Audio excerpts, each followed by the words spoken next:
We did a video last week on which coffee machine to buy, and in that video we mentioned several grinders. So I thought in this video we can expand on those grinders a little bit more.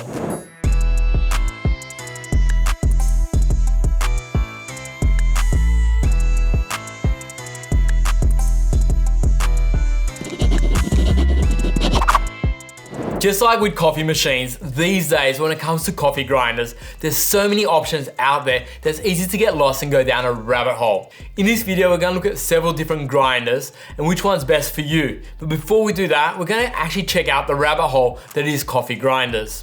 When it comes to burrs, there's an obvious flat versus conical debate, but there's also the size of the burr, the actual diameter, the physical size of the burr, the material of the burr, whether it's hardened steel or something like titanium, and whether for that grinder, if those burrs are available in an aftermarket product, which will have different geometries. Different geometries affect coffee in different ways. So think of an espresso-based geometry, filter-based geometry, or a geometry that can do both. So depending on what kind of coffee you want to do, different burrs will really have different results.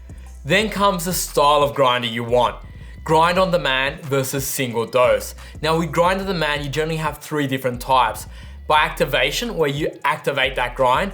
By time, so it's grinding out a particular amount of time. Or by weight, where it grinds out a particular amount of weight.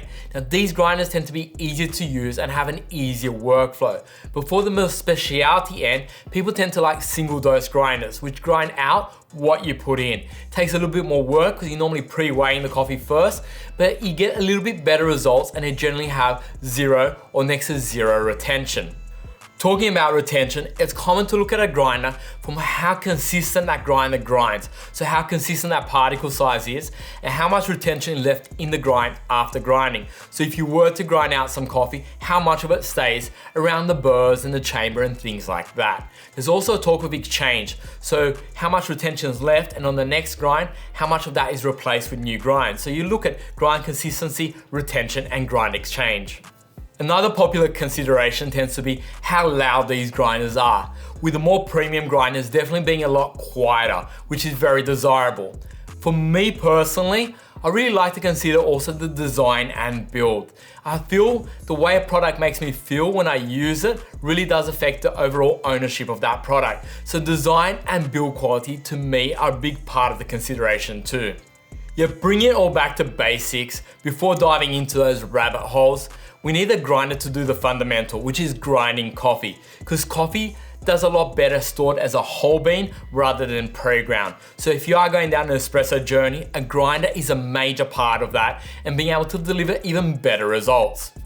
Another thing to consider is it's very hard to get pre-ground coffee because different brew methods, even different coffee machines. Say if your coffee machine has a vibrating pump versus a rotary pump, or even different atmospheric situations, temperature, humidity, does affect the grind of the coffee. So you do have to adjust the grinder, and you will know as you adjust the grinder on that machine, you do really see the variances in the results. So having a grinder that's easy to adjust and is grinding coffee fresh really does change the game. Before we begin, on a side note, some of the grinders I'm going to bring out aren't the clickbait grinders that traditionally get the biggest views on YouTube. What we did is we looked at years of data, thousands of orders, and we're bringing out the grinders that are actually desirable, actually sell, and there's a reason why, and we'll show you why. And the usual bit of disclosure, all these grinders are ours. Yes, we do sell grinders, but these views are based not only on data, but what I like out of a grinder and what I feel a grinder should be doing. Hi, I'm Peter from Coffee Parts, and let's dive into looking at some of these grinders. To start off with, we have the entry-level grinders, but these offer massive bang for buck. These grinders you'll be pairing up with, say, also entry-level coffee machines. Think of a Gadget Classic, Rancilio Silvia, and you might be using them not only for espresso, but for filter-based coffee. They have a really small footprint and are relatively affordable depending on your budget. In this case, we're looking at the Brazza Encore ESP. Now note, we're looking at the ESP because we are looking at the espresso version of the Encore and the Eureka Minion Manuale. These grinders are slightly different in the sense that with the Brazza it's running conical burrs and with the Eureka it's running flat burrs, but both have the same way of operating. They're grind on demand grinders based on activation. On the Brazza, you're pressing this button, and on the Eureka, you're pressing this button here.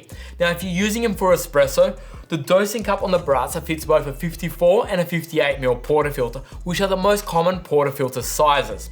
With the Eureka, the portafilter support once again fits both these portafilters. So very similar workflow, very similar results, and dialing in is super simple on both. On the Brazza, you've got espresso on 0 to 20, and from 20 to 40, you're on the filter side of coffee. With the Eureka, you've got a dial here, which is a stepless dial, and it really does allow for micrometric movements. To go from espresso to filter though, you do have to turn the dial 2.5 revolutions, so it is a little bit more work. Where these grinders don't do so well is just how loud they are. They are quite loud and quite slow, but at this price point, you really are getting massive bang for buck, and the value of having a grinder outweighs everything. You really can't get good results with pre-ground, so these grinders, for their price, really are awesome. Now, the next set of grinders are the most popular we see sales-wise. These grinders sit in the middle end, so they're not your budget grinders and they're not your high-end baller grinders for home, but they're really easy to use, really give you a lot of performance for what you pay, and pair really nicely with a lot of different coffee machines, anywhere from your Gadget Classic Rancilio Silvias to your Rocca Mozzafiato R's, La Marzocco Linea Minis, and beyond. With these grinders in particular, they grind on demand based on time. They all have a really simple user interface, which you can go single, double, or grind on demand. And a lot of times we use a single almost as a purge. So a very small amount of time to purge any grind that's been retained in there. So then when you run your double, it runs the freshest ground possible. A bit of a workflow hack, but it really does make sense. When you wake up in the morning, you're tired, grind out a small amount of coffee, put into your knocking tube, grind out your second amount of coffee, put into your machine, and off you go. Now, when it comes to burr size, all these grinders are flat burr grinders, and the size does vary, but is very similar. With the Eureka Specialita, the first grinder here, we're running 55mm flat burrs. With the Rocca Genino, now they're 55mm as well, but they're very different design, and they're patented design in which the bottom burr, the internal diameter is a lot smaller and it has no screw holes. So you're getting a lot more surface area. So although being a 55mm burr, it almost works as a larger 65mm per se. And with the Rancilio Stile, it's running 58mm burrs.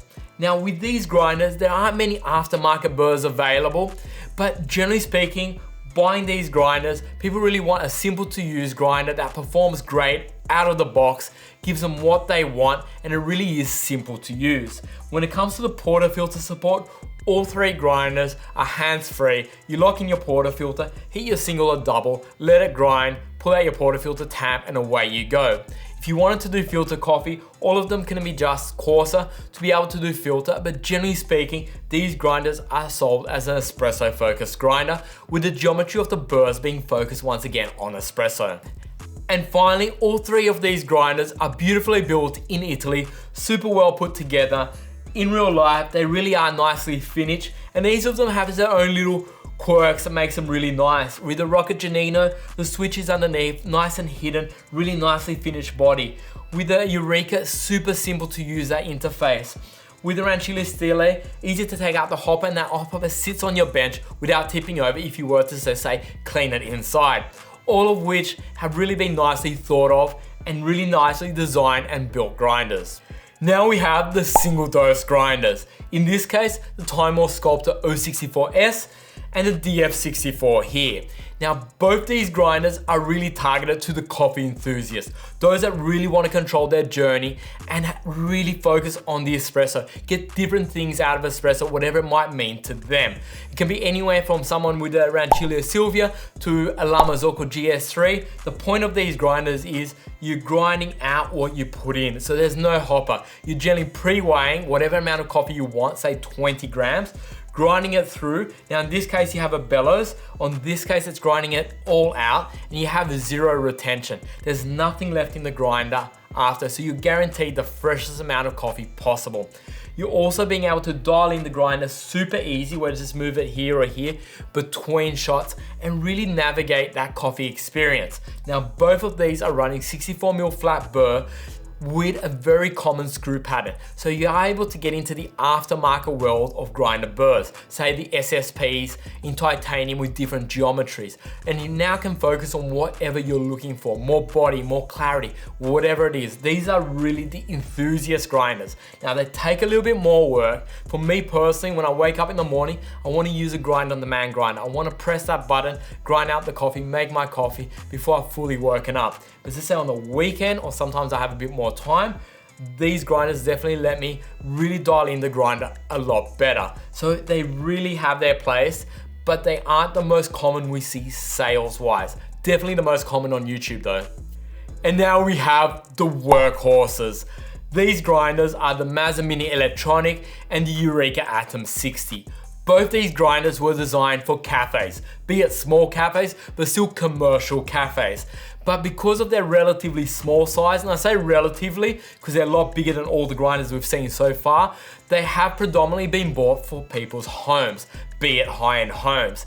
Now the Mazza Mini Electronic to me has a really soft place in my heart. When I left home about 20 years ago, it was the grinder I first had. At the time, you only had two options: really entry-level, noisy, inconsistent grinders, or the Mazza Mini Electronic, because there really wasn't a home market for grinders at the time. So that was my first grinder, obviously a slightly older model with a different touchpad, but effectively the same grinder. There's been some updates, but the core grinder has remained the same. And with Eureka, once again, solid grinders. These were built to be commercial. Now with these grinders, you got 64mm and 60mm, so larger burrs when it comes to the home side of things. Because you do have those larger burrs, you do have a slight amount of retention, but they are a lot quieter. To deal with the retention, one thing I do, same as the grind-on-demand grinders before, is set up the single as a half a second or 1 second grind. So grind out into my portafilter, knock it into the knocking tube, so basically discarding it, and then your double shot, you're running fresh coffee through. With these grinders, a lot of time you see them next to those larger home machines. Think of your La Marzocco GS3, Rocket Mozzafiato R, Rocket RC Contorto, those bigger home machines, solid machines, well built, Italian made with these Italian made grinders. It really is about having that commercial cafe setup at home, really is the experience factor. And when it comes to build quality, you just can't beat them. When it comes to baller grinders, the OG king of baller grinders is the EK43, which for a home setting, you tend to get the shorter version, which is the EK43S, and pair it with a pair of SSP burrs. Then came the niche grinder, which is sitting over there. That became really that first single dose, high-end, using big conical burrs home grinder. Since then, there have been a flood of high-end single dose grinders. Think of the Timor 078S, the Kopi Concepts, the P64, plus grinders that we don't have on display, the Linweber P100, Akaya's even coming out with a single dose grinder. Now, this end of the market needs a whole new video. By sales volumes, these aren't the most popular grinders. Yet looking at all the videos I've done so far with grinders, these grinders get the most comments and the most views. So after seeing all these grinders, a question might be, what do I have at home? Now I've got two grinders, but in saying that, I tend to have coffee out at cafes most mornings. For those mornings where I don't feel like going out, it's raining, whatever it might be, I've got Eureka XL. I don't want to think too much, I want to press that button, make coffee while I'm still waking up. And for those when I have a bit more time, generally on weekends, I've got a Timor 078S. That's for my espresso and filter coffee. It's really easy to dial between the two, and both of those grinders together don't take up much room. So that's my current setup. So my question to you is, yay or nay, how important is having a good grinder setup at home? Let me know in the comments below, yay or nay. And like always, if this video has brought you value, hit that thumbs up. And if you haven't yet, please subscribe. Thank you and see you on the next video.